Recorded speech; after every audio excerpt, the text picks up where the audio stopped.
Good morning বন্ধুরা, আশা করি তোমরা সবাই ভালোই আছো আর আমরাও আছি। ভগবানের আশীর্বাদ এবং তোমাদের ভালোবাসায় চলে যাচ্ছে। আর আজকে সকাল সকালে উঠেছি, তার জন্য গুড মর্নিংটা বললাম। আর উঠেছি অনেকক্ষণ আগে, প্রায় 2 ঘন্টা হয়ে গেল। উঠে প্রচণ্ড বৃষ্টি, আর বৃষ্টির মধ্যে বাইরে কাজ করতে করতে অনেকটাই সময় লেগে গেছে। বৃষ্টিতে মানে ভিজে ভিজে যেহেতু কাজ করতে হয়, তাই সময়টা অনেকটা লাগে। আর ওই টাইমে ভিডিওটা করাও সম্ভব না, কারণ এতটাই বৃষ্টি হচ্ছিল বলার মতো না। আর সারা রাত্র প্রচণ্ড বৃষ্টি ঝড় হয়েছে। আর এদিকে দেখতেই পারছো, এদিকে এখনও কিন্তু বৃষ্টি হচ্ছে। আর আমি সকালে যেহেতু সমস্ত কাজ করতে করতে ভিজে গেলাম, একটু চানও করে নিয়ে গেলাম এদিকে। আর ওই যে দেখতে পাচ্ছ, আমি উপরে দেখালাম ওই যে আমার ওই যে ওই পাইপটা কালকে খুলে গেছিলো, খুলে প্রচণ্ড মানে জলে প্রচণ্ড ছেঁড়া বেড়া হয়ে গেছিলো।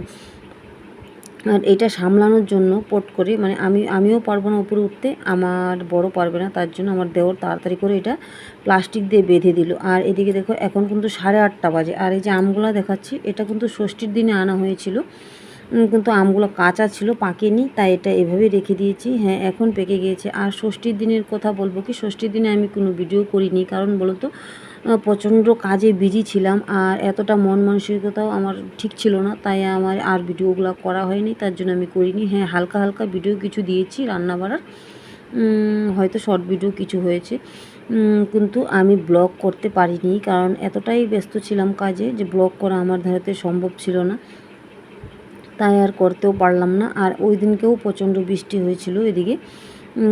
আর এদিকে আমি সমস্ত কাজ সেরে সবাইকে চা টা দিয়ে তারপরে এসে পড়লাম সকালে রান্নার জন্য। আর এই যে দেখছো, চাল কুমড়া কাটছি। আর এই জিনিসটা চাল কুমড়া ঘন্ট আমার বর শাশুড়িমা প্রচণ্ড পছন্দ করে। আর আজকে চাল কুমড়া ঘন্টটা একটু অন্যরকম করে রান্না করব, তোমাদেরকে বলবো। আর দুধের সর আর মুগ ডাল দিয়ে।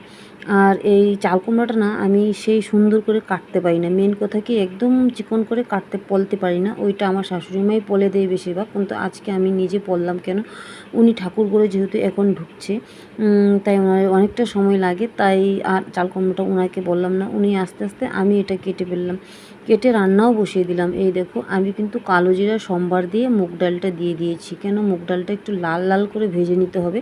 আর এটার মধ্যে তোমরা কালো জিরাই সম্বার দেবে, তাহলে মানে ওই ঘন্টার একটা সেন্ট বাড়ে, খুব সুন্দর, খেতেও খুব টেস্ট হয়।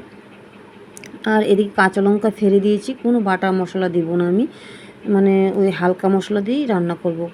ওই যে চাল কুমড়োটা দেখতে পাচ্ছ, একটু বড় বড় হয়ে গেছে, কিন্তু তোমরা যদি পারো একদম চিকন করে পলে নিবে আর কি, সুন্দর করে। আর এদিকে পলে নিয়ে একটু লবণ দিয়ে চেটকে নিলে সুবিধা হয়, মানে মজে যায় তাড়াতাড়ি। কিন্তু আজকে আমার একটু তাড়াহুড়া ছিল, তার জন্য আমি এইভাবে করতে পারিনি, তাই তার জন্য শর্টকাটে করে দিচ্ছি। আর এখন এই যে নুন হলুদ, আর নুন হলুদটা দিতেই হবে প্রত্যেকটা রান্নায়, জানোই। যেমন বলে নুন ছাড়া কিছুই মানে খাওয়া যায় না, এমন নুন হলুদ ছাড়া কোনো কিছুই রান্না ভালো হবে না। আর এদিকে আমি দিয়ে দিলাম কিন্তু, আর এই দেখো একটু কিন্তু চিনিও দিব, চিনি ছাড়া এই মানে জিনিসটা একটা মানে মজবে না। যেহেতু সব তরকারিতে চিনি দেই না, কিন্তু ওই ঘন্ট জাতীয় জিনিসের মধ্যে হালকা একটু চিনি দিতে হয়। আর তার জন্য চিনি দিয়ে আর নুন হলুদ দিয়ে আমি ভালো করে মজিয়ে নিব। যাই হোক, আমার মোটামুটি মজানো হয়ে যাচ্ছে, আর একটু মজাবো, তারপরে কিন্তু আমি ওই দুধের সরটা দিব। যাই হোক, আর একটু মজিয়ে নিব সুন্দর করে। আর এই জিনিসটা যদি ভালো করে না মজাই, তাহলে কিন্তু গোটা গোটা হয়ে থাকবে। ভালো করে সুন্দর করে মজিয়ে নিয়ে আবার একটু ঢেকে দিলাম, ঢেকে দিয়ে আর একটু মজিয়ে নিলাম, মজিয়ে নিয়ে আর এই দেখো দুধের সরটা, আর আমাদের যেহেতু দুধটা সবসময়ই থাকি, মানে গায়ের দুধ, আমরা মানে গায়ের দুধ ছাড়া মানে আমাদের ঘরে চা খেতে চায় না কেউ।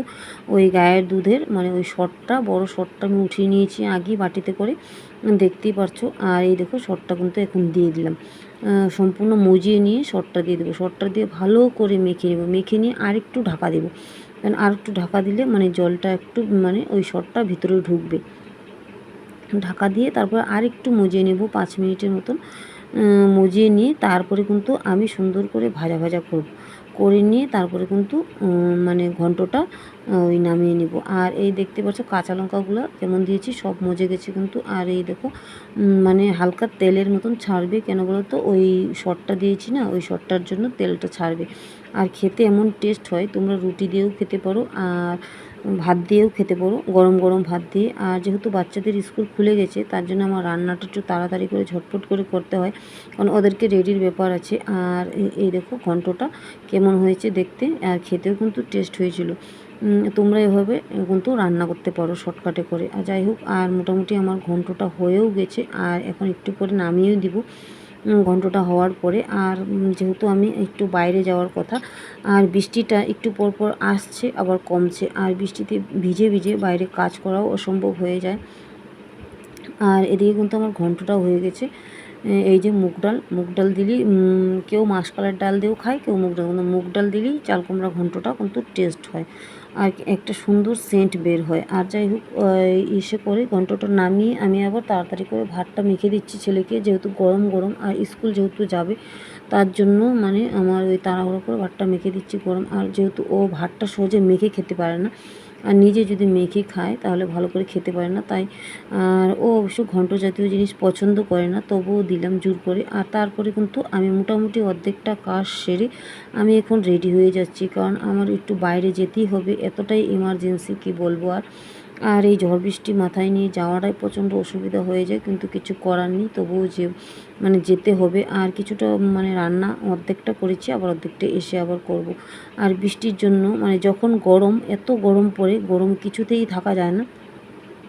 আর যখন বৃষ্টি হয়, এতটাই বৃষ্টি, বৃষ্টির জন্য কারেন্টটাও প্রচণ্ড ডিস্টার্ব করছে বেশ মানে কিছুদিন থেকে। আর বৃষ্টিটা 2-4 দিন থেকে এভাবে নামছে, আর কি বলবো। আর বৃষ্টির জন্য মানে বাইরে বের হওয়া, কাজ করা খুবই অসম্ভব। আর এদিকে মানে দোকানের ছেলেরাও বেশিরভাগ আসতে পারছে না, দোকানেও কাজকর্ম বেশি হচ্ছে না। আর এদিকে ওই যে দেখো বৃষ্টি জানালা দিয়ে দেখতে পাচ্ছ এখনও কিন্তু বৃষ্টি নামছে। আর আমি এদিকে তাড়াতাড়ি করে রেডি হয়ে গেলাম, রেডি হয়ে দেখো, আর এদিকে দেখো চুল আমার মাথার চুল সব পড়ে যাচ্ছে, মাথার মধ্যে মানে কিছুই মানে থাকছে না। আর চুলগুলো পড়তে পড়তে এত অবস্থা খারাপ হয়ে গেছে, মাথায় মনে চুলই নেই। আর এদিকে কিন্তু আমি রেডি হয়ে গেছি, কিন্তু আমার এই যে মুখ চোখ দেখতে পাচ্ছ, কিন্তু এতটা ভালো লাগছে না শরীরটা, কিন্তু যেতেই হবে যে করে হোক। আর এখন লাস্ট পজিশনে মানে ছাতি টাতি খুঁজে পাচ্ছিলাম না, যাই হোক এখন আমি ব্যাগ মাথায় নিয়েই চলে যাচ্ছি, যেহেতু যেতেই হবে তার জন্য আমি এভাবেই চলে যাব তাড়াহুড়া করে। আবার এসে যেহেতু আমার নানান কাজ আবার বাকি আছে, আর এদিকে কিন্তু আমি টোটোতে বসে পড়লাম, এখন কিন্তু আমি চলে যাচ্ছি।